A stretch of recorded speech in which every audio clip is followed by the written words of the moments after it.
Hello everyone. So in this video lecture, we will see the concept behind asymptotic notation and we will also see the big O notation in detail. Okay. So as I have told in the previous lecture, if an algorithm is given, we can analyze that algorithm using frequency count method and we can reduce that algorithm into a time function. Something like f of n is equal to 2n plus 3 or something like that. Okay. From that time function, using asymptotic notation, we can classify that algorithm into some of the time functions or a particular class. We can say that this algorithm belongs to this class. Okay, so that is why asymptotic notation is used for. And asymptotic functions are nothing but mathematical functions. So you are having three kinds. One is big O, which shows an upper bound, big omega, which shows a lower bound, and big theta, which shows an average bound. So before going into the asymptotic functions, we will make clear the concept behind this upper, lower, and average bound with an example. Okay. So I am considering that I am going to purchase a mobile phone. Okay. I am having certain demands. Some features I am expecting some features, but I am not aware of the price or budget of that phone. So I am seeking the help of my friends. I am having three friends, F1, F2, and F3, and I am asking them how much money it will take for a smartphone. Okay, so the first case is that okay, you can get a phone with a maximum of say 50,000. If you are having 50k, you can get a good mobile. Okay, and the second person is saying that okay, if you are having 1 lakh, you can surely buy a good smartphone. And the second one is saying, or the third one is saying say 2 lakh. Okay. So this is called as he is selling it as a maximum value. If you are having, the first case is that if you are having 50,000, that's enough. Okay, within 50,000 you can get a good phone.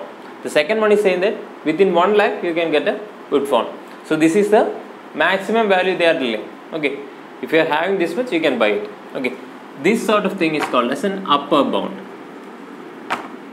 Okay, and again, suppose I am asking some other friends. Okay, the first guy may be saying okay, if you are having 10k minimum you require, so this is about maximum value or the upper limit, and in the second scenario we are considering the minimum value. Friend 1 is saying that okay, minimum you require 10,000 rupees to buy a good smartphone. Okay, and the second guy is saying if you are having 20,000 you can buy a good phone. Minimum you require 20,000, and the third guy is saying minimum you require 30,000. Okay, these are the feedbacks I get. Okay, so this is acting as a lower bound. Okay, the meaning is that you cannot, the friend 1 is saying that you cannot purchase a phone below 10k, and second one is saying you cannot buy one below 20,000. Okay, and when it comes to average bound, it deals with the price range. Suppose he is saying say you can get a good mobile within 30 to 50k. This is a average bound, which means you are much more precise. You will be getting it in between these values. Okay. Similarly, in the case of algorithms, once you say upper bound, we are dealing with time, right? So suppose if you are saying it is big O of n square, or the class is n square, the meaning is that it will not exceed the time of n square. Okay, this is the worst case. Even at worst case, you will get it in order of n square. Okay, whereas when you are saying lower bound, it says that it will take minimum of this much amount of time. You cannot run it faster than that. Okay, and when you say an average bound, it means that okay, this is going to run in this particular class. It will take this particular class of time, say order of n square or order of n. Okay, so that we will see with an example as well. I hope the concept is clear with you. Okay, I'll add one more point. Suppose you think that here I have purchased a phone which take 45k. Okay, I have purchased a phone and the original price was 45k. Okay, my first friend says that it could be anything below 50,000. So what he said was correct. This was an upper bound. Okay. And what about the second person? The second person told that the value will be less than 1 lakh. So that is also true. The original price was 45,000, which is less than 1 lakh. And what about the third person? He told 2 lakh and 45 is less than 2 lakh. So the third person is also correct. But which was the most useful information for me? The first person gave the most useful information, because the predicted value of F1 was close to the original value. So whenever the predicted value is close to the original value, we will say it is a tighter upper bound or a tight upper bound, whereas these are much looser upper bound. Okay. And again consider the case of a lower bound. Here the first person said that the original price will be greater than 10k. Minimum you need 10,000. 45,000 is greater than 10,000. So this is also correct. What about F2? He said that minimum you require 20,000. I actually needed 45. So this is also correct. And the third one says minimum 30,000. So that is also correct. Okay. And this was the most useful or the more tighter bound, tighter lower bound. Okay. And in the case of average, we are telling a specific range or a specific class. It was between 30 to 50k, which is correct. Okay. I think the concept is clear for you. Now we'll see big O asymptotic function with an example. Okay. Consider you are having a function f of n is equal to 2n plus 3. So what I have done is I have plotted a graph with that. Here when you say a function 2n plus 3, n denotes the input size. Okay. And f of n is a time function. That's why I have written y in time in y axis and input size in x axis. Okay. Now how I have plotted this thing? See, this is the function. I have assigned values for n, and for each n I have substituted the value of n in this function and I have got the equivalent values. So I have plotted at 0 the value is 3, at 1 it is 5, at 2 it is 7, and so on. So this is f of n. Now what do you mean by upper bound? Which means, say in the case of example of a mobile, I have told, right? So if the actual price is 45,000, every value above that is a upper bound. So similarly, if you are finding a function which is an upper bound of f of n, which means here I am calling the function as g of n. So you are calling a function g of n, and that function should be always above f of n. Okay. So from this graph, the meaning is that if the size of n is 2, it takes at least 7 units of time. If your size is 3, it takes 9 units of time. So there should be a function g of n such that it is greater than f of n, which means if the value of n is 3, the estimated time should be more than 9 milliseconds or 9 units of time. Okay. So how I am going to find that? So I am assuming that the function g of n is n, and I am multiplying it with a constant.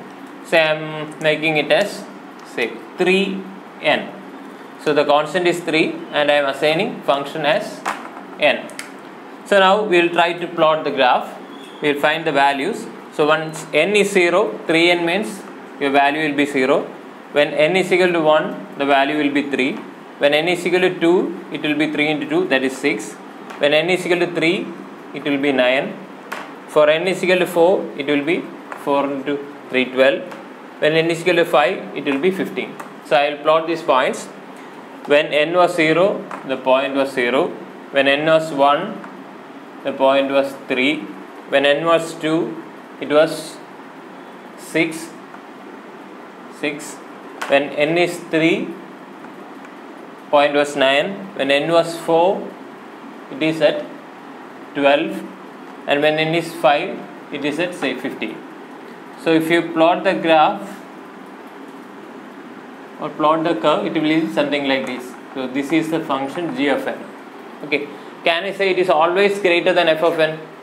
No. You can see when the value of n is 0, 1, 2, it was below the function f of n. But you can see from point 3 onwards,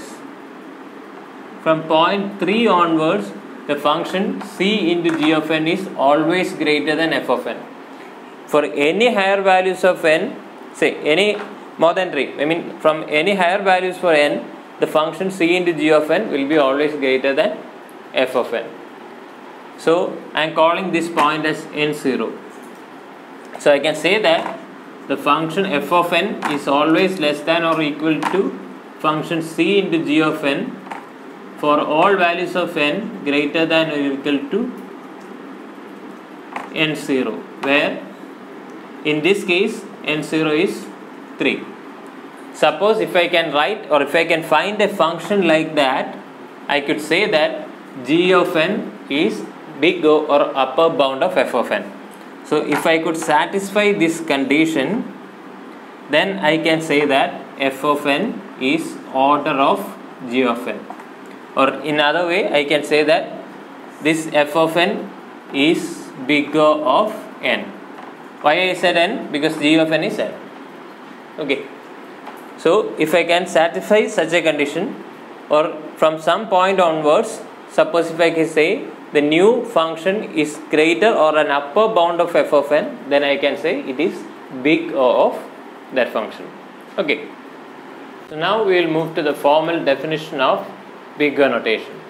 So in the definition, it says that a function f of n is said to be big O of g of n if and only if there exists two positive constants c and n0 such that the function f of n is always less than or equal to c into g of n for all values of n greater than or equal to n0.